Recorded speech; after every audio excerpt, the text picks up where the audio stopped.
Good morning dear student, কেমন রয়েছো? আশা করি তোমরা প্রত্যেকে ভালো রয়েছো। তাড়াতাড়ি যুক্ত হয়ে যাবে আজকের প্র্যাকটিস সেটে এবং প্রত্যেকে একবার ক্লাসটাকে শেয়ার করে দেবে। তোমরা কিন্তু কেউ ক্লাসগুলোকে শেয়ার করছো না। প্রত্যেকের কাছে অনুরোধ থাকবে প্রত্যেকটা ক্লাস তোমরা কিন্তু শেয়ার করে দেবে। তোমাদের যে বাকি বন্ধুরা রয়েছে যারা ডাব্লিউবিপি, কেপি, কনস্টেবল হোক বা এসআই হোক বা লেডি কনস্টেবল হোক, যে এক্সামগুলো দিচ্ছ ডাব্লিউবিপির, ওয়েস্ট বেঙ্গল পুলিশের, প্রত্যেককে তোমরা কিন্তু শেয়ার করে দিবে যেন তারাও আমাদের সঙ্গে স্যার যুক্ত হতে পারে এবং আমরা একটা সবাই মিলে একটা ফ্যামিলির মতো তৈরি করে পড়াশোনা করতে পারি, এখান থেকে পড়তে পারি, প্রত্যেকটা জিনিস যেন আমরা ভালো করে শিখতে পারি, প্রত্যেকের কাছে যেন এই ক্লাসটা পৌঁছে যায়। স্যার তোমাদের একটা দায়িত্ব থাকবে, তোমরা যেন ক্লাসটাকে শেয়ার করে দাও। আমি তোমাদের জন্য প্রত্যেক দিন এত অ্যানালাইসিস করে একবারে পেপারে আসার মতো প্রত্যেকটা প্র্যাকটিস সেটে স্যার, প্রত্যেকটা প্র্যাকটিস সেটে যেগুলো তোমাদের একেবারে পেপারে আসবে এরকম টাইপের প্রশ্ন কিন্তু আমি তোমাদের জন্য নিয়ে আসছি। আর তোমরা কেউ শেয়ার করছো না ক্লাসটা। তোমাদের জন্য আমি এত পরিশ্রম করছি, তোমাদেরকে আমার জন্য একটু পরিশ্রম করতে হবে, ক্লাসটাকে একটু বেশি বেশি করে শেয়ার করতে হবে স্যার। তোমরা যারা দেখছো অবশ্যই ক্লাসটাকে একবার শেয়ার করবে স্যার। ক্লাসটাকে শেয়ার করে প্রত্যেকে পেন পেপার নিয়ে ক্লাসে উপস্থিত হয়ে যাবে। ক্লাসটা শুরু করব আমরা। চলো, প্রথম প্রশ্ন কি বলছে, একটি নৌকা স্রোতের অনুকূলে 1 ঘন্টায় 8 কিমি যায়। কত স্যার? 1 ঘন্টায় 8 কিমি যায় এবং স্রোতের প্রতিকূলে অর্থাৎ উল্টো দিক থেকে আসছে এবার নৌকাটা, 1 ঘন্টায় 2 কিমি। স্রোতের বেগ ঘন্টায় কত কিমি? তাহলে আমাকে জিজ্ঞাসা করছে যে স্রোতের বেগটা ঘন্টাতে আমার কত কিমি জিজ্ঞাসা করছে। তাহলে দেখো, স্রোতের অনুকূলে, যখনই আমার স্রোতের অনুকূলে বলবে তাহলে মনে রাখবে স্যার নৌকার গতিবেগ। আমি লিখলাম নৌকার গতিবেগ মানে কি, এন ফর নৌকার গতিবেগ প্লাস এস ফর স্রোতের গতিবেগ, মানে নৌকার গতিবেগ প্লাস স্রোতের গতিবেগ হয়ে যাবে যখন, যখনই আমার স্রোতের অনুকূলে যাবে, তখন নৌকার গতিবেগ প্লাস স্রোতের গতিবেগ হয়ে যাবে আমার। তাহলে আমাকে কি বলেছে, স্রোতের অনুকূলে 1 ঘন্টায় 8 কিমি, মানে ঘন্টায় 8 কিমি যাচ্ছে, মানে 8 কিমি/ঘন্টা গতিবেগটা। তার মানে স্রোতের অনুকূলে গতিবেগটা কত স্যার? ঘন্টায় 8 কিমি, অর্থাৎ 8 কিমি/ঘন্টা। বেগটা বলে দিয়েছে স্রোতের অনুকূলে 8 কিমি/ঘন্টা। তার মানে স্রোতের অনুকূলে মানে কি বললাম স্যার? নৌকার গতিবেগ প্লাস স্রোতের গতিবেগ হয়ে যাবে কি স্রোতের অনুকূলে। এবার যখন আমার কি বলছে যে স্রোতের প্রতিকূলে, এবার যখন প্রতিকূলে কথাটা থাকবে তখন আমরা কি করে দিব স্যার? নৌকার গতিবেগ মাইনাস স্রোতের গতিবেগ করে দিব। কি করে দিব? নৌকার গতিবেগ থেকে আমরা স্রোতের গতিবেগটা বাদ দিয়ে দিব। তাহলে যেটা পাবো সেটা আমাকে বলছে যে ঘন্টায় 2 কিমি, অর্থাৎ 2 কিমি/ঘন্টা। ঘন্টায় 2 কিমি মানে কি? 2 কিমি/ঘন্টা। এটা কথার অর্থ হয়েছে ঘন্টায় 2 কিমি, অর্থাৎ 1 ঘন্টাতে যাবে 2 কিমি। তাহলে ঘন্টায় কত? 2 কিমি। তাহলে স্রোতের প্রতিকূলে মানে কি স্যার? নৌকার গতিবেগ মাইনাস স্রোতের গতিবেগ কত দিয়েছে আমাকে? 2 কিমি/ঘন্টা। আর যখনই আমাকে স্রোতের অনুকূলে বলবে তখন বুঝে নিতে হবে যে নৌকার গতিবেগ প্লাস স্রোতের গতিবেগ কথাটা বলতে চাইছে আমাকে। তাহলে কত রয়েছে? 8 কিমি/ঘন্টা। তাহলে এখান থেকে আমরা ক্যালকুলেশন করব। দেখো, প্লাস এস মাইনাস এস কেটে গেল, তাহলে থাকলো কি এন আর এন, কত হয়ে গেল স্যার? 2n ইকুয়াল টু 8 আর 2 10 হয়ে গেল স্যার। তাহলে এই 2 আর এই 10 কাটবে, 5 2 10। তাহলে নৌকার গতিবেগ, এনটা কি ছিল? নৌকার গতিবেগ। তাহলে নৌকার গতিবেগ কত পেলাম আমরা? ঘন্টায় 5 কিমি। তাহলে 5 কিমি/ঘন্টা শুধু পেলাম কি? নৌকার গতিবেগ। কিন্তু আমাকে বলেছে যে স্রোতের বেগ ঘন্টায় কত কিমি। তাহলে স্রোতের বেগ চেয়েছে, তাহলে হয় তুমি এটাকে আমি 1 নম্বর ধরলাম, এটাকে 2 নম্বর ধরলাম। হয় 1 নম্বরে তুমি এই এন এর মানটা বসিয়ে দাও, না হয় 2 নম্বরে এন এর মানটা বসিয়ে দাও। তো আমি 1 নম্বরটাই নিচ্ছি। নৌকা প্লাস স্রোত কত রয়েছে? 8। তাহলে এন এর মান কত sir? 5। 5 plus S equal to 8। তাহলে এস এর ভ্যালু কত হয়ে গেল? 8 থেকে এই 5টা ওপারে গিয়ে মাইনাস হয়ে যাবে, 8 থেকে 5 বাদ দিলে 3 কিমি/ঘন্টা। তাহলে স্রোতের গতিবেগটা স্যার কত পেয়ে গেলাম স্যার? আমরা 3 কিমি/ঘন্টা পেয়ে গেলাম স্রোতের গতিবেগ। তার মানে স্রোতের গতিবেগটা কত স্যার? 3 কিমি/ঘন্টা। আর নৌকার গতিবেগ কত পেয়ে গেছি? 5 কিমি/ঘন্টা। যেটা জিজ্ঞাসা করবে সেটা আমরা বলতে পারবো। চলো,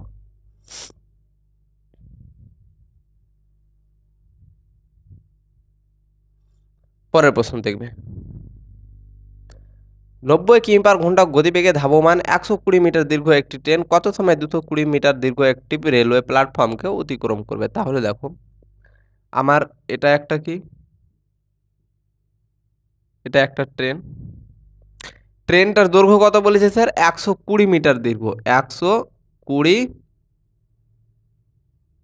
মিটার দীর্ঘ একটা ট্রেন কি করছে আমার 220 মিটার দীর্ঘ একটা প্ল্যাটফর্মকে, এটা কি আমার একটা প্ল্যাটফর্মটার দৈর্ঘ্য কত স্যার বলেছে আমাকে 220 মিটার।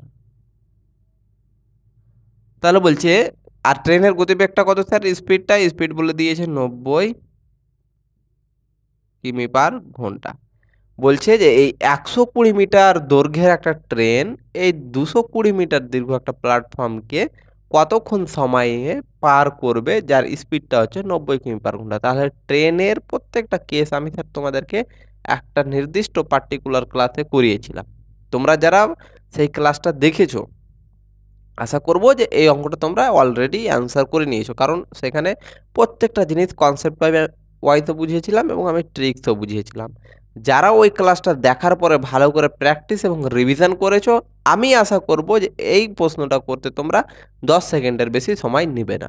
তাহলে দেখো দৈর্ঘ্যগুলো কিসে দেওয়া রয়েছে স্যার, মিটারে, কিন্তু স্পিডটা রয়েছে কিমি/ঘন্টাতে। তার মানে আগে আমাদের কাজ হবে এই বেগটাকে কিসে পরিণত করতে হবে, মিটার/সেকেন্ডে। যেহেতু দৈর্ঘ্য মিটারে রয়েছে তাহলে স্পিডটাকে মিটার/সেকেন্ডে প্রকাশ করো, যার জন্য করতে হবে 5/18 দ্বারা গুণ, তাহলে এটা হয়ে যাবে মিটার/সেকেন্ড। আমরা কি বলেছিলাম, যখনই কিলোমিটার/ঘন্টা থেকে আমরা মিটার/সেকেন্ডে যাব তখন কি করে দেবো, 5/18 দ্বারা গুণ। আর যখন মিটার/সেকেন্ড থেকে কিলোমিটার/ঘন্টাতে যাব তখন কি করে দেবো, 18/5 দ্বারা গুণ, উল্টোটা দ্বারা গুণ। তাহলে কিলোমিটার থেকে আমরা মিটার/সেকেন্ডে যাচ্ছি, তাহলে 5×18=90, তাহলে 5×5 কত হয়ে গেল স্যার, 25 মিটার/সেকেন্ড। এখন আমরা স্পিডটাও ট্রেনে পেয়ে গেলাম কত, 25 মিটার/সেকেন্ড। তাহলে আমরা ফর্মুলা কি জানি sir, speed equal to distance by time, অর্থাৎ দূরত্ব বাই সময়, তাই তো। তাহলে দেখো ট্রেনের স্পিডটা কত রয়েছে স্যার, 25 মিটার/সেকেন্ড ইকুয়াল টু দূরত্ব।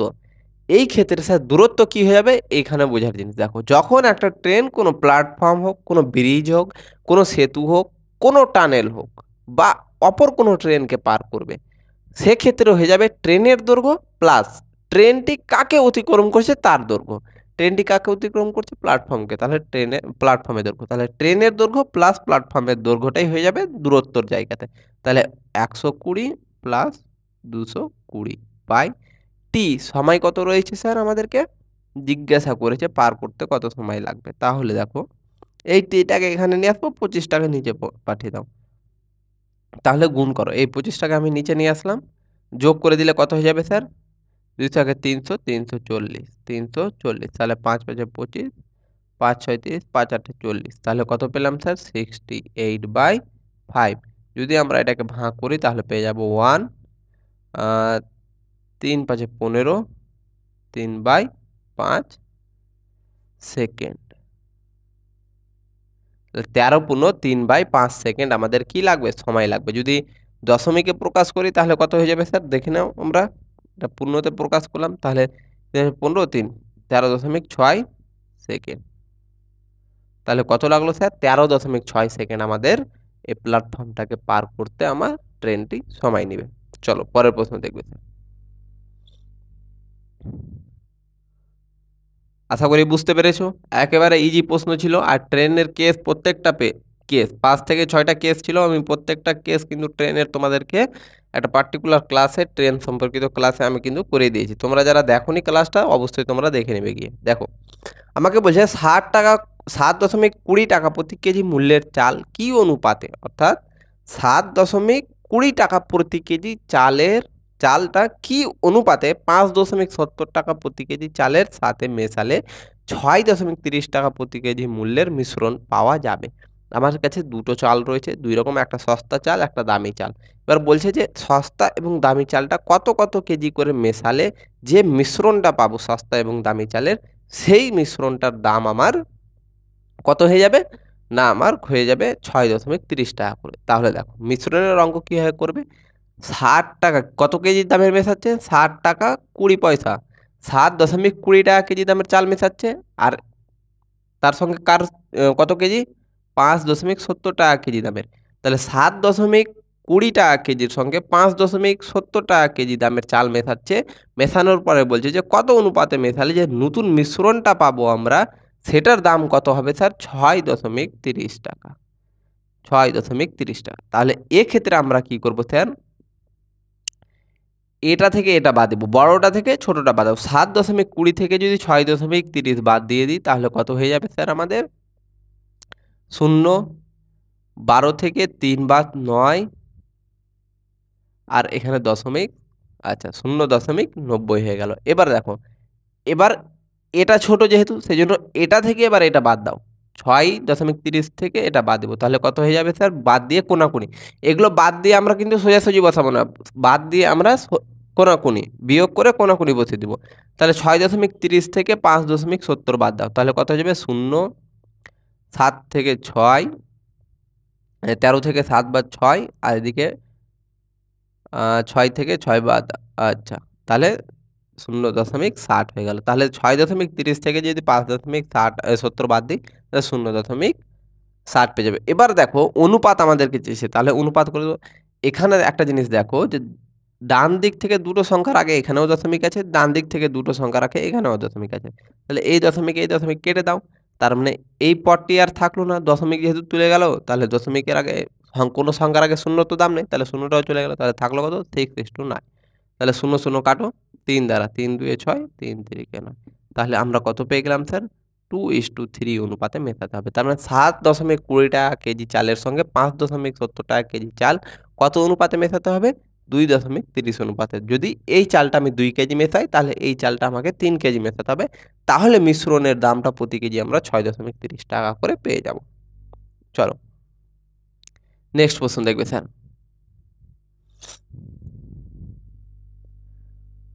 একটি আয়তক্ষেত্রের দৈর্ঘ্য 18 সেমি এবং প্রস্থ 10 সেমি। একটি আয়তক্ষেত্র রয়েছে স্যার, দেখো পরিমিতি থেকে রয়েছে, খুব সুন্দর প্রশ্ন। একটা আয়তক্ষেত্র আমার, যার দৈর্ঘ্যটা কত বলে দিয়েছে স্যার? দৈর্ঘ্য হচ্ছে 18 সেমি, আর প্রস্থটা কত বলে দিয়েছে স্যার? 10 সেমি, প্রস্থ 10 সেমি। এবার বলছে আয়তক্ষেত্রের দৈর্ঘ্য বাড়িয়ে 25 সেমি করা হলো। এবার আয়তক্ষেত্রটাকে কি করছে? এর দৈর্ঘ্যটাকে বাড়িয়ে দিচ্ছে, দৈর্ঘ্যটাকে বাড়িয়ে দিয়ে 25 সেমি করে দিল। তারপরে আর আমাকে কি বলছে স্যার? যে আয়তক্ষেত্রগুলি 25 সেমি করা হলো। আয়তক্ষেত্রের ক্ষেত্রফল সমান রাখতে গেলে বলছে প্রস্থ কি রূপ পরিবর্তন করতে হবে। তাহলে আমরা ধরে নিলাম যে প্রস্থটা এক্স, প্রস্থটা কত হবে? এক্স। তাহলে আমাকে বলেছে যে ক্ষেত্রফলটা কি করছে স্যার? ক্ষেত্রফলটা আমার দুটোর সমান রাখে, মানে এর যা ক্ষেত্রফল হবে এরও তা ক্ষেত্রফল হবে। তাহলে আমাকে কি করতে হবে? প্রস্থটা কত হবে বের করতে বলেছে, তার মানে আগে ক্ষেত্রফল বের করো। তাহলে এই আয়তক্ষেত্রের ক্ষেত্রফল কি হয়ে যাবে স্যার? আয়তক্ষেত্রের ক্ষেত্রফলের সূত্র হচ্ছে দৈর্ঘ্য ইন্টু প্রস্থ, তাহলে 18 ইন্টু 10, তার মানে এর ক্ষেত্রফল পেয়ে গেলাম। এবার বলেছে এর সঙ্গে এর ক্ষেত্রফলটা কি হবে? সমান হবে, তাহলে সমান করো।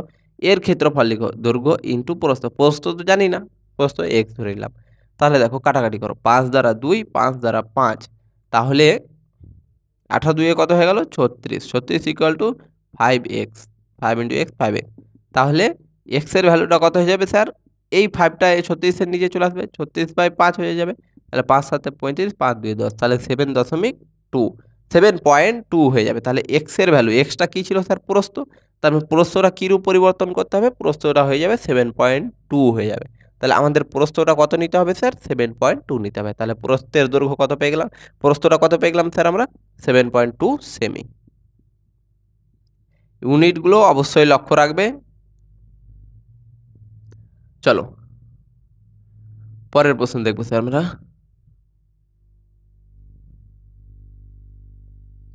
কি বলছে? একটি লুডুর ছক 2 বার নিক্ষেপ করলে মোট 9 পাওয়ার সম্ভাবতা কত? খুব গুরুত্বপূর্ণ প্রশ্ন। এই টাইপের প্রশ্ন কিন্তু তোমরা তোমাদের পরীক্ষাতে একটা দেখতে পেতে পারো। খুব গুরুত্বপূর্ণ প্রশ্ন। সম্ভাবনা তথ্য থেকে, অর্থাৎ সম্ভাবনা কতবার সম্ভাবনা রয়েছে আমার 2 বার যদি নিক্ষেপ করি লুডুটা, তাহলে 2 বার মিলিয়ে মোট 9 পড়ার সম্ভাবনা। তাহলে দেখো আমার লুডুর ছক্কাতে হাইয়েস্ট কত থাকে স্যার? 6 থাকে। তাহলে 6 হাইয়েস্ট থাকে, তাহলে এই 6টা কতবার লুডু ফেলছে স্যার? 2 বার। তাহলে 6কে আর একবার আমরা 6 দ্বারা গুণ করে দেবো, তাহলে পেয়ে যাবো কত? 36। যেহেতু 2 বার নিক্ষেপ করছে সেই জন্য 2 বার 6। হাইয়েস্ট কত থাকে লুডুর ছক্কাতে? 6 পর্যন্ত থাকে। তাহলে 6 থাকে একবারের জন্য, আমাকে কতবার নিক্ষেপ করছে? 2 বার। তাহলে 6 গুণিত 6 সমান কত হয়ে গেল? 36। এবার আমাকে কি বলেছে যে 2 বার যদি নিক্ষেপ করি তাহলে 9 মোট কতবার পাওয়া উচিত? তাহলে 9 কখন কখন পাবে তুমি? যদি প্রথমটা তোমার 3 পড়ে, 2 বার তুমি নিক্ষেপ করছো, একবার তুমি লুডুর ছক্কাটা চালার পরে দেখলা যে 3 পেলা। এবার 3 প্রথমবারে 3 পড়ে গেল, তবে দ্বিতীয়বারে তোমাকে কত পড়তে হবে? 6। তবেই তোমার মোট 9 হবে। তাহলে দ্বিতীয়বারে তোমার পড়লো 6, তাহলে কত হয়ে গেল? 9 হয়ে গেল। 3 আর 6 9 হয়ে যাবে। এবার যদি প্রথমবারে তোমার 6 পড়ে আর দ্বিতীয়বারে 3 পড়ে তবুও 9 হচ্ছে। তারপরে কটা পেয়ে গেলাম? 2 বার।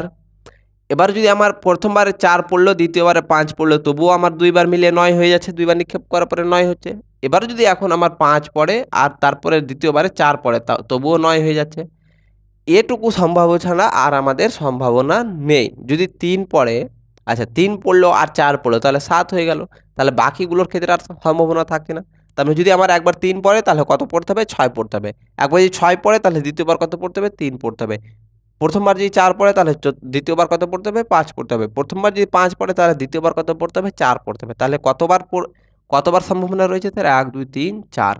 4 সম্ভাবনা রয়েছে কতর মধ্যে স্যার? 36 এর মধ্যে। তাহলে 4 একে 4, 4 9 36। তাহলে 1/9। তার মানে আমার সম্ভাবনা স্যার কত হয়ে যাবে স্যার? মোট 9 পাওয়ার সম্ভাবনা কত?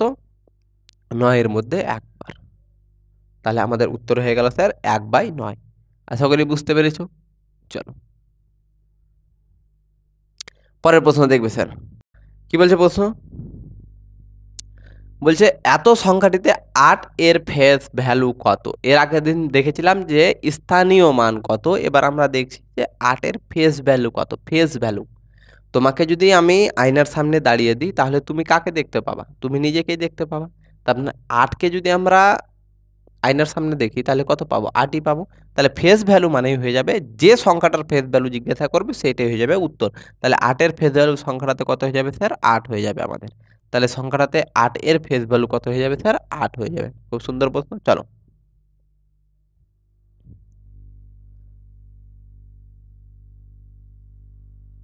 কি বলছে? 0 এবং 6 এর গসাগু কত? 0 এবং 6 নিউমেরিক টাইপের প্রশ্ন এই লাস্টের দুটো।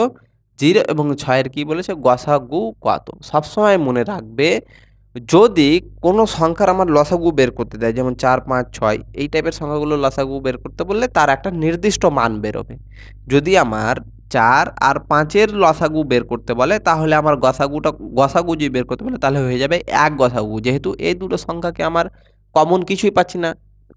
গসাগু মানে কি? হাইয়েস্ট কমন ফ্যাক্টর, সর্বোচ্চ কত ফ্যাক্টর অর্থাৎ গুণফলটা আমার কমন পাচ্ছি সেটা। তার মানে দেখো এখানে তো কিছু কমন পাচ্ছি না, তার মানে 1 দ্বারা ভাগ যাবে। 4 একে 4, 5 একে 5। তার মানে গসাগু হয়ে যাবে 1। কিন্তু যখন আমার 0-র সঙ্গে কোনো সংখ্যার গসাগু জিজ্ঞাসা করবে তাহলে সবসময় হয়ে যাবে অনির্দিষ্ট। অনির্দিষ্ট হয়ে যাবে। 0-র সঙ্গে কোনো সংখ্যার যদি আমাকে গসাগু বের করতে বলে তাহলে মনে রাখবে যে অনির্দিষ্ট হয়ে যাবে, কারণ 0-র কোনো গসাগু বের হবে না। সেই জন্য অনির্দিষ্ট হয়ে যাবে আমাদের উত্তর। তার মানে সবসময় মনে রাখবে যে কোনো সংখ্যার মধ্যে যদি 0 দিয়ে জিজ্ঞাসা করে 0, এত এত, তাহলে কি হয়ে যাবে আমাদের গসাগুটা? অনির্দিষ্ট হয়ে যাবে। চলো কি বলছে? 2/3, 2/3 কত বলেছে আমাকে? 3/4, 3/4 কত বলেছে স্যার? 4/5, 4/5, 5/6, 5/6 ভগ্নাংশগুলির মধ্যে বৃহত্তম এবং ক্ষুদ্রতম ভগ্নাংশের পার্থক্য কত আমাদেরকে জিজ্ঞাসা করেছে। তাহলে দেখো আগে এই ভগ্নাংশগুলোর মধ্যে ক্ষুদ্রতম এবং বৃহত্তমর পার্থক্য জিজ্ঞাসা করেছে। কোন ছোট এবং যেটা ছোট হবে এবং যেটা সবচেয়ে বৃহত্তম হবে এই দুটোর মধ্যে পার্থক্যটা বিয়োগফলটা জিজ্ঞাসা করেছে। কিন্তু এখন কথা হচ্ছে আমরা ছোটবেলাতে কিভাবে শিখেছি স্যার? যে প্রত্যেকটা নিচের সংখ্যাগুলো লসাগু করো, লসাগু যেটা পাবো সেটার সঙ্গে প্রত্যেকটাকে যদি গুণ করি তাহলে ধরে নাও আমি লসাগু 9 পেলাম, তাহলে কি করব? 2/3 গুণিত 9 করব। করার পরে 3 তিরিকে 9, 3 দুয়ে 6 এভাবে আমরা প্রত্যেকটাকে পূর্ণ সংখ্যাতে পরিণত করতাম। তাহলে এইভাবে কিন্তু অনেক আমাদের সময় লেগে যাবে। দেখো মজার জিনিস হচ্ছে এখানে মনে রাখার, একেবারে ট্রিক শিখিয়ে দিচ্ছি। দেখো আমরা এগুলো যদি সংখ্যার অনুপাতটা বের করে নিই তাহলে অনুপাত থেকেই বলতে পারবো যে কোনটা ছোট কোনটা বড়। তাহলে দেখো অনুপাত কীভাবে বের করব? তোমাদেরকে হয়তো আমি এই টাইপের যখন কোনো ভগ্নাংশ থাকবে তাহলে ভগ্নাংশের অনুপাত বের করার নিয়ম শিখিয়েছিলাম। প্রথমটার ক্ষেত্রে কি হয়ে যাবে স্যার? এই প্রথমটার ক্ষেত্রে কত বসবে দেখে নাও। প্রথমটার নিচে কি আছে সেটা আমরা নিতে যাব না। প্রথমটার নিচে কি আছে? 3, 3কে বাদ দিয়ে দাও। ধরে নাও যে এই 3টা নেই। বাকিগুলোর উপরগুলোকে বাদ দিয়ে দাও। ধরে নাও যে বাকিগুলোর উপরে কিছু নেই আর প্রথমটার নিচে কিছু নেই। তাহলে থাকছে কি? 4, 5, 6। তাহলে 4 গুণিত 5 গুণিত 6, তার মানে 4 5 20 আর 6 20 6 দুইয়ে 12, 120, আর 120কে 2 দ্বারা গুণ করলে কত হয়ে যাবে স্যার? 240। অর্থাৎ যেটার আমরা অনুপাত বের করব সেটার নিচে কি বসবে স্যার? সেই এই 3টা আমরা ধরবো না, 3 বাদে আর বাকিগুলোর উপরেরগুলো ধরতে যাব না। বাকিগুলোর নিচেরগুলোর গুণ করব, গুণ করে যা পাবো তার সঙ্গে এই প্রথমটার উপরের সংখ্যাটা আমরা যদি গুণ করে দিই তাহলে পেয়ে যাব মানটা 240, কমা।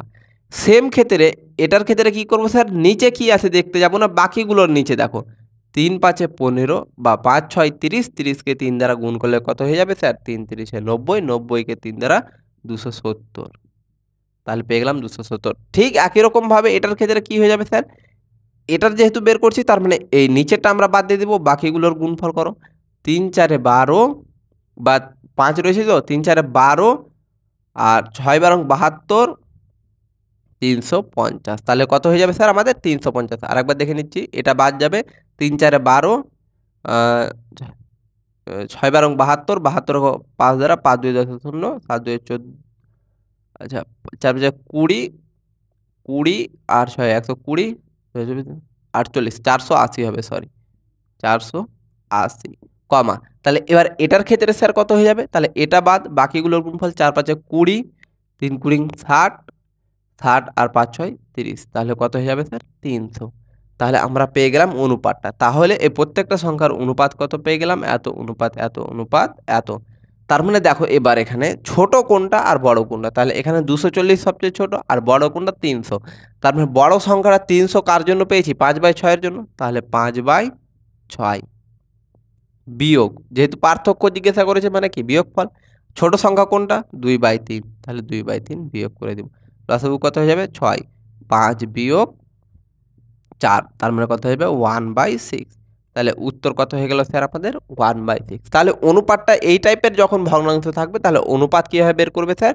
না, অনুপাত বের করার নিয়ম হচ্ছে যে এটার ক্ষেত্রে মান বসাবো, তাহলে 3টা বাদ দিব, বাকিগুলোর নিচেরগুলো গুণ করব, গুণ করে যা পাবো সেটার সঙ্গে এই প্রথমটার উপরের সংখ্যাটাকে গুণ করে দেবো, করে বসিয়ে দেবো।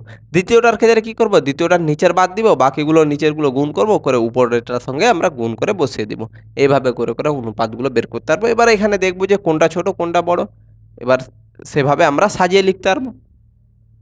চলো পরের প্রশ্ন দেখবে স্যার।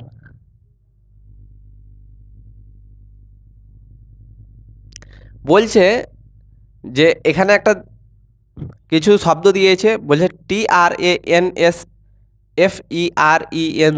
শব্দটির বর্ণগুলির সাহায্যে নিচের শব্দগুলির মধ্যে কোনটি শব্দ তৈরি করা যাবে না?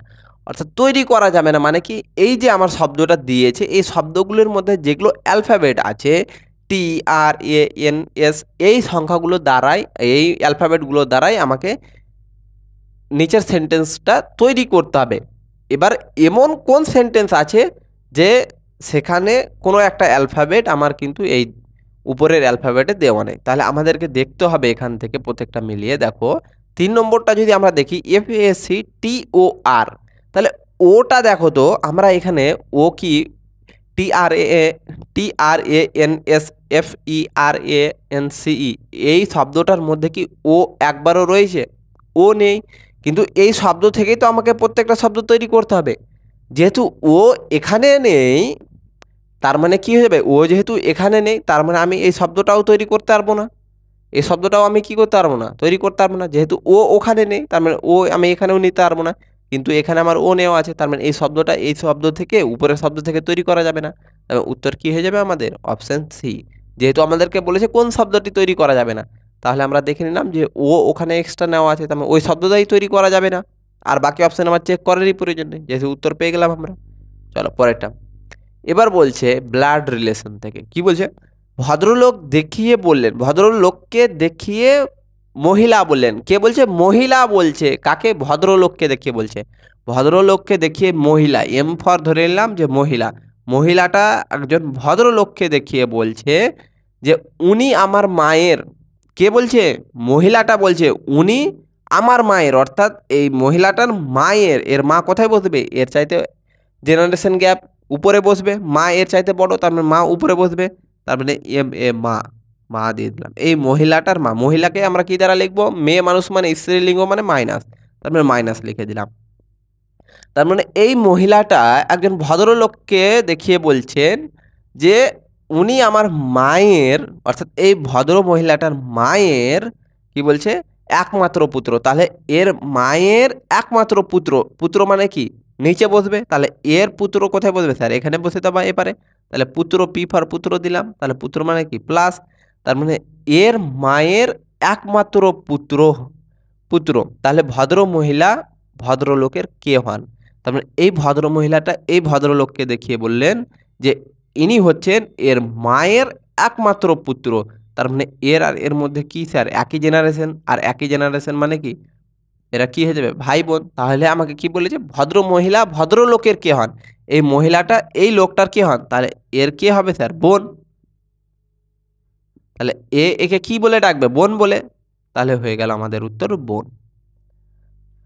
ভদ্র মহিলাটা একজন ভদ্রলোককে দেখিয়ে বলছেন উনি হচ্ছে ভদ্রলোকটা হচ্ছে আমার মায়ের, তাহলে ভদ্র মহিলাটার মায়ের একমাত্র পুত্র, তাহলে একমাত্র পুত্র, পুত্র কোথায় বসবে স্যার নিচে, তাহলে পুত্রকে নিচে বসালাম।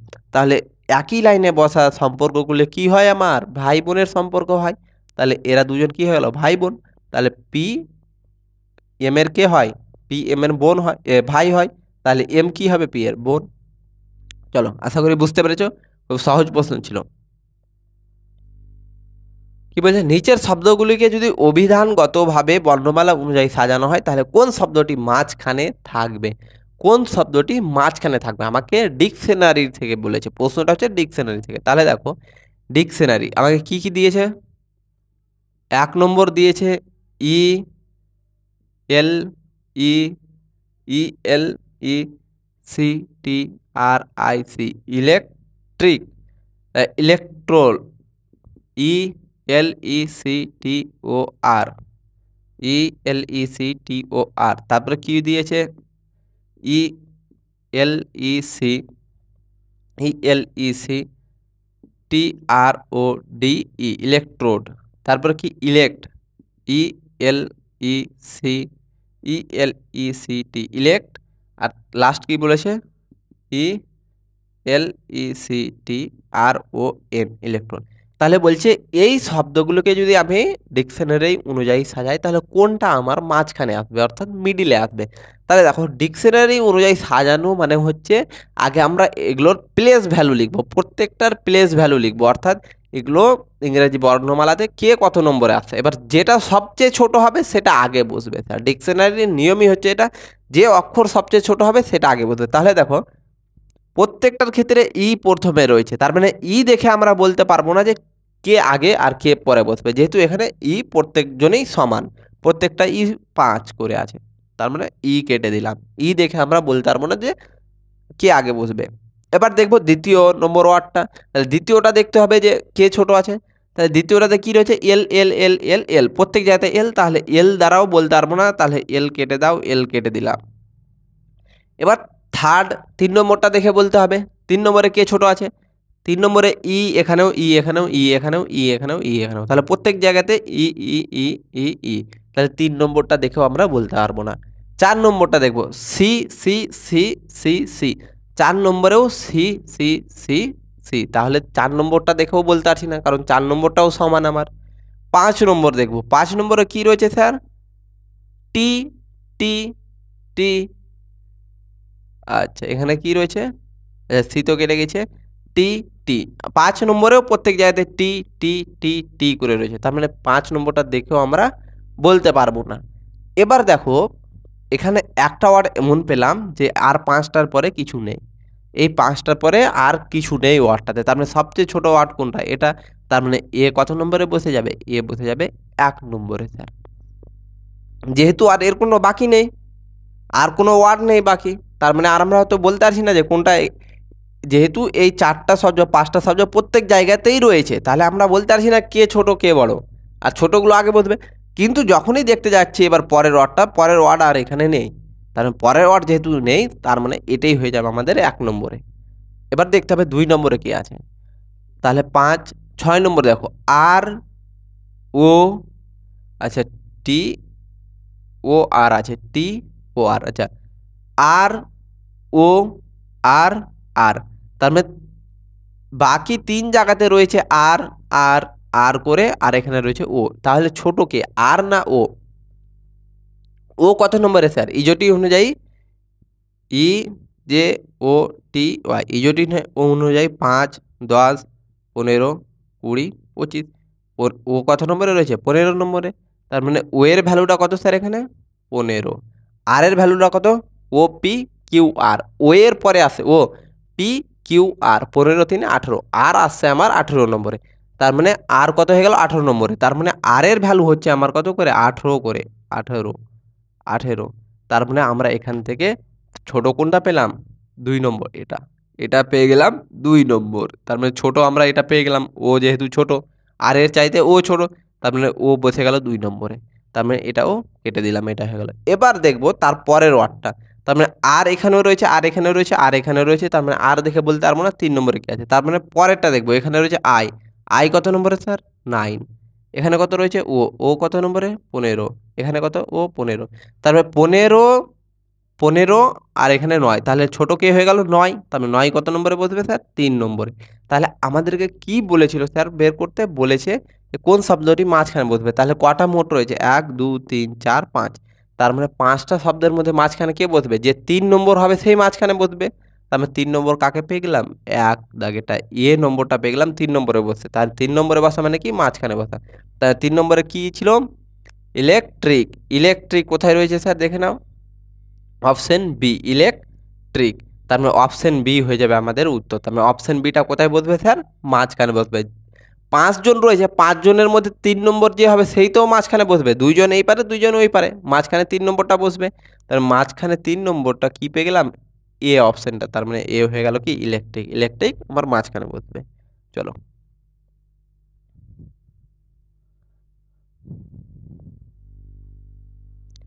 আশা করি তোমরা প্রত্যেকটা প্রশ্ন গণিতের বুঝতে পেরেছো এবং প্রত্যেকটা প্রশ্ন তোমরা নিজে থেকে এবার প্র্যাকটিস করবে। ক্লাস শেষ হওয়া মাত্র একবার প্র্যাকটিস করবে। এভাবেই স্যার আমরা প্র্যাকটিসগুলো করে যাব। রিভিশন এবং প্র্যাকটিস একসঙ্গে চালিয়ে যাব স্যার। পরীক্ষার আগে আমার কিছু বাকি থাকবে না। প্রত্যেকটা জিনিস তুমি যে ক্লাসে টাইমটা স্পেন্ড করেছো সেটার মূল্য থাকবে এবং পরীক্ষা হলে গিয়ে তুমি করে আসতে পারবে। আর যদি এরকম করো, ক্লাসে যা করলে গুছিয়ে রেখে দিলে, তাহলে কিন্তু পরীক্ষার সময় গিয়ে দেখবে সব কিছুই ভুলে গিয়েছো। হতে পারে যে তুমি যা পড়ে গিয়েছো সবই এসছে কিন্তু তোমার কিছু মনে নেই। সেই জন্য বলবো বারে বারে প্র্যাকটিস করো আর বেশি রিভিশন করো। যারা গণিতে একটু কাঁচা আছো তারা একটু বেশি করে প্র্যাকটিস করো। অবশ্যই তোমরা স্যার 25 হবে। আমি তোমাদেরকে যে প্র্যাকটিস সেটটা করাচ্ছি গণিতের, এখান থেকে তোমরা করে যাও। হুবাহু সেম প্যাটার্নের প্রশ্ন আসবে, শুধু তোমাদেরকে ক্যালকুলেশন করে আসতে হবে। আমি বলে দিচ্ছি যে হুবাহু প্যাটার্ন তোমরা কমন পাবে। তোমরা ভালো করে পড়াশোনা করো স্যার, আর ক্লাসটাকে অবশ্যই তোমরা বেশি বেশি করে শেয়ার করবে। তোমরা কিন্তু কেউ শেয়ার করছো না। তোমাদের কাছ থেকে এটুকু আমার চাওয়া থাকবে যে তোমরা প্রত্যেকে ক্লাসটাকে স্যার বেশি বেশি করে তোমরা শেয়ার করো। তাহলে চলো, আবার দেখা হবে তোমাদের সঙ্গে পরবর্তী ক্লাসে, অর্থাৎ পরের দিন সকালে। ততক্ষণের জন্য সুস্থ থাকো, ভালো থাকো, ধন্যবাদ।